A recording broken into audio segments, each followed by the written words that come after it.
It's a bombshell letter released by union leaders claiming there's over 30 COVID-19 cases at the UPS hub in Tucson, and they're worried about the risk to both workers and the public. Union leaders say they've been on the phone with UPS on a daily basis since earlier this year to resolve safety issues with workers at the UPS building on Silver Lake Road. According to this scathing letter released on Thursday, the union is accusing the company of not following PPE, testing, and social distancing guidelines, adding those actions put workers and the public at risk. The union also says out of 36 positive cases, 3 of those workers are in intensive care. Last week, we told you about package delays because employees were calling out sick. Well, the union says workers were brought in from Colorado, New Mexico, and Utah to fill the void, but fear those workers could take the virus back home. UPS released a statement that says, in part, in any instance where there's a confirmed diagnosis, we immediately contact the Department of Public Health to facilitate a contact trace, fully clean the work area before work resumes, and communicate with potentially impacted employees. We have rigorous safety protocols in place. A press conference is set for Friday morning, and we'll bring you more details on this story as we get them in. Shawndrea Thomas, KGUN 9 on your side. Hot topic, and a big part of that is accountability and reform. Capturing encounters with police on video has become the norm in our society. No peace! And recent protest after the death of George Floyd has more people using their phones to document everything they see. Right now, there's an old app getting some new traction, and it's called Mobile Justice. By using the ACLU's app, we can guarantee that someone on our end will be reviewing that video. And if there is anything that is actionable, we will follow up. Marcus Benigno with the American Civil Liberties Union says the Mobile Justice app was launched in 2015 after the deaths of Trayvon Martin and Michael Brown kicked off the Black Lives Matter movement. What we see is our people sort of asserting their right at protests, asserting their right when they're encountering law enforcement. He also says the number of users is growing by the day. So far, Mobile Justice has more than 650,000 downloads. And get this, it gained over 50,000 new downloads in the last 2 weeks. Using it not just as a tool to sort of capture police brutality, but a tool to actually de-escalate a situation at times. So this is how it works. Once you download the app for the state you live in, it sends a live stream of your video directly to the ACLU to review. You also need to add details like names, badge numbers, and the location of the incident. But users have to be aware of their own safety. The incident report survey will prompt up, and this form is practically an intake form. The Mobile Justice app is available in 17 states, including Arizona and the District of Columbia, on both iPhones and Androids. The ACLU is hoping to have it in every state in the future. What's beautiful about the app is in your pocket, you have the entire Know Your Rights library of the ACLU. You know, when you're in a time of emergency, you can just access what your rights are. An update is expected next month that allows you to add 3 trusted contacts to receive reported live streams from your phone. And it's available in English and Spanish. So far, more than 600,000 videos have been submitted since the app was released. Keep filming. I know these stories are really tragic, but without these films, without these videos, you wouldn't have the sort of powerful response from the community that has galvanized some of this reform. We have links to how you can activate the app on our website, KGUN9.com. Shawndrea Thomas, KGUN 9 on your side. When you step into Tommy's Barber and Beauty, you can leave with a new do and a fresh perspective on the Black experience in America. If you ask Sam Longmire how he feels about Tommy's Barbershop on East Speedway, I love coming down here. The camaraderie is tremendous. His answer is simple. I want to be a part of the barbershop. My brother spent over 60 years, about 60 years here. Tommy is like family. The former Kansas City Chiefs wide receiver says it's a place where the Black community can come together to connect. Sometimes you get something to eat too. If somebody got some ribs or something, they'll donate. And you can always catch the buzz of what's happening on the street. No justice, no peace! It's a tough time, but I think that our young people are stepping up and letting everybody know there's a problem that's been going on for over 400 years. Owner Tommy Clarity Jr. says the shop is a safe space for important conversations. And right now, the death of George Floyd is one of them. It's 24/7 about what's going on in the protests, what hasn't been done, what our leaders are saying and not saying. That affected me so bad and deeply. It's terrible. Tommy also says talking to your kids about navigating encounters with police is an unfortunate but everyday part of Black life. My mom raised me. She said, Tommy, you're small, you're light-skinned, the police are really not gonna bother you. My son is 6'2", so I have raised him to be aware that you're bigger, so people are gonna identify you or stereotype you different than the average person. 80-year-old barber Alvin Longmire believes that social media is one of the keys to leveling the playing field in our society. There's just a lot of difference, you know. You got a lot of, you got more police, you got different tactics. So if you're up for a good chat, Tommy's is open. It's quite a place to be. For everyone to listen and learn. Our shop is extremely diverse. We don't have any problems. Everybody loves each other here. I mean, just you give love, people love you back, and you just be honest and just be who you are. Shawndrea Thomas, KGUN 9, on your side. We got a ton of emails from homeowners in the Star Valley Master community saying that their trash company was taking advantage of them. So I went to both the HOA and Waste Management to find out more about the situation. Charlie DePhillips has lived in the Star Valley Master community for 14 years, and owners were able to choose their own trash company. But last month, the Homeowners Association gave them a chance to vote for a single vendor, and after getting 3 bids, they chose Republic Services. The HOA didn't cancel their contract. And that's when Charlie and 549 other waste management customers got this letter saying the service was ending on June 30th. Then days later, a bill popped up, and neighbors started posting their frustrations online. My opinion of price gouging, and it shouldn't be going on during this time. Half these people aren't working. Charlie says Waste Management was charging over $100 to pick up the trash cans because of the canceled service. They want to charge $75 for pickup, $21.95 for fuel charge, $3.49 for recovery, and $6.50 for administrative charge. $107 just to have pails picked up. But here's the thing. According to these documents, the charge should only apply if the customer cancels. But Charlie and his neighbors say they never did. So they want to charge $22 to go from my house to the house next door, to the house next door. The changeover was supposed to happen at the end of each individual contract. But according to this letter,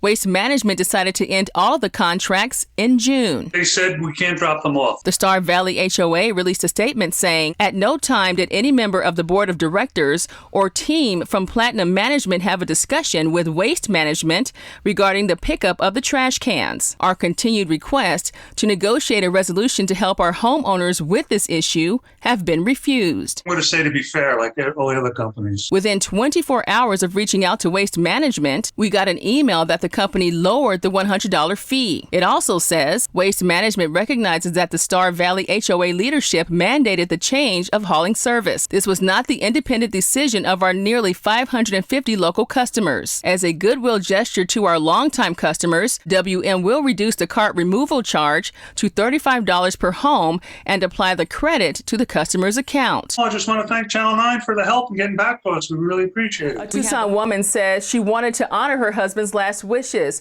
but she ended up dealing with her loss in more ways than she could have ever imagined. He was a very kind person. He would give his shirt off of his back to help anybody. Martha Coronado is still trying to deal with her new reality. Her husband Richard died on April 5th. The 25-year Navy veteran wanted to be buried at sea. You know, he was very proud of everything that the time he served in the military. So the family paid $2,000 for the service and had Martinez Funeral Chapels in Tucson ship the ashes to the Naval Medical Center in San Diego for the burial. The package was mailed out on April 20th, and that's when the problem started. As of June 2nd, the ashes were lost somewhere in San Diego and missing for over 42 days. They were supposed to send them out prior to Express, and they didn't. Martha says this receipt and picture she got from the post office shows the sender spent $20.40 on 2-day priority shipping. But according to post office guidelines, the package should be clearly identified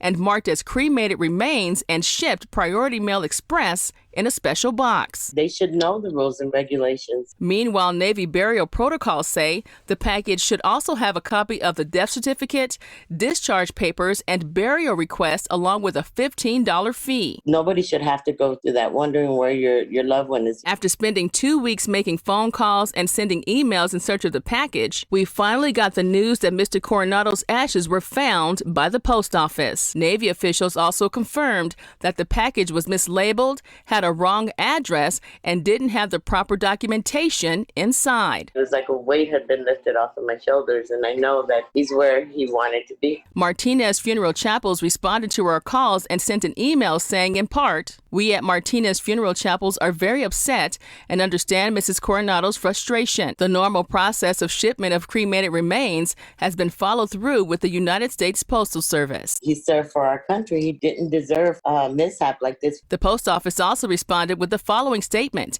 It says, quote, "The Postal Service conducted extensive searches at our mail processing facility and worked with the Navy's representatives at the mail receiving facility in an exhaustive effort to find the package." Now Martha is just glad she has answers and wants to keep the same thing from happening to others in the future. I'm grateful that that there's people out there that care. The wait time for Richard Coronado's burial at sea can take from 12 to 18 months. Shawndrea Thomas, KGUN 9, on your side. Tucson apartment complex say they're worried about a solar panel installation set for tomorrow.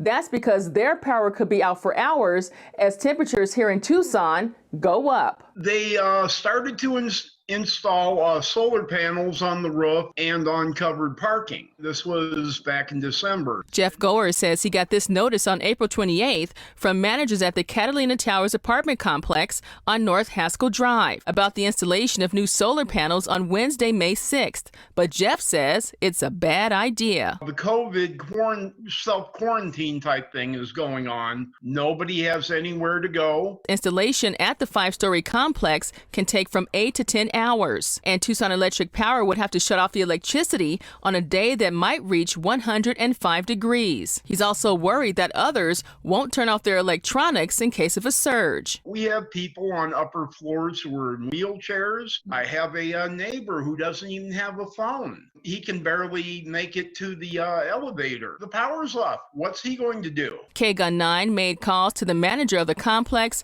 TEP, and the installer, Solar Gain, to get answers about the situation. Within hours of making contact, TEP said they're willing to reschedule the shutdown. As for the installer, Solar Gain, they responded with a statement saying, quote, "Given the unexpected warm temperatures for this time of year, the event will be rescheduled to begin at 5 a.m. with TEP on site during the initial steps by Solar Gain in order to minimize the overall window of time that the facility will be without power, while leveraging full daylight to enable the safest of working conditions." We also got this picture of a new notice from the apartment complex and spoke to management, who confirmed they are looking to get the installation done next week before temperatures start to peak. And that's exactly what Jeff was hoping to hear. Make it to where, people can actually live through it. Once it starts going up, it's going to be over 90 by noon. The full statement from Solar Gain is on our website, kgun9.com. Shawndrea Thomas, KGUN 9. The Dunbar Pavilion is a beloved and historical site right here in Tucson.